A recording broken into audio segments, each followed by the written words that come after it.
This is the Lone Creator YouTube. We hope this video helps. In this video, I will explain how to play romance games step by step. Start by selecting a character and learning their motives, goals, triggers, and dialogue cues. Test polite, playful, or bold responses to shape relationship paths. Balance resources, gift timing, and schedule events. Save often to revisit branches and compare endings, and use notes to track favors, romance points, and pivotal scenes for best results and practice timing.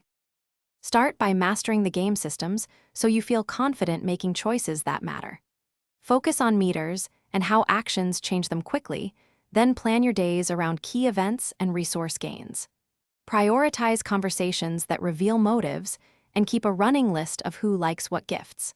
Practice pacing so you do not burn resources early and always save before risky decisions to compare outcomes later.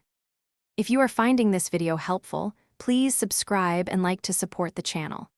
Quick recommendation: a book called The Simple Path to Wealth can change how you think about money and confidence, which helps when gifting or budgeting in games. I love how it simplifies choices, so I thought you might enjoy it too. Check the description for the link and other deals. Now let's get back to the video. Nail your dialogue game by paying attention to subtle cues and character reactions when you choose lines. Keep responses aligned with the persona you want to build, but occasionally surprise to reveal hidden paths. Track which topics increase trust and which decrease affinity, then return to saved points to test alternatives. Small repeated choices often add up to big outcomes, so be patient and iterative with your approach. Thanks for watching. Consider subscribing if we helped you.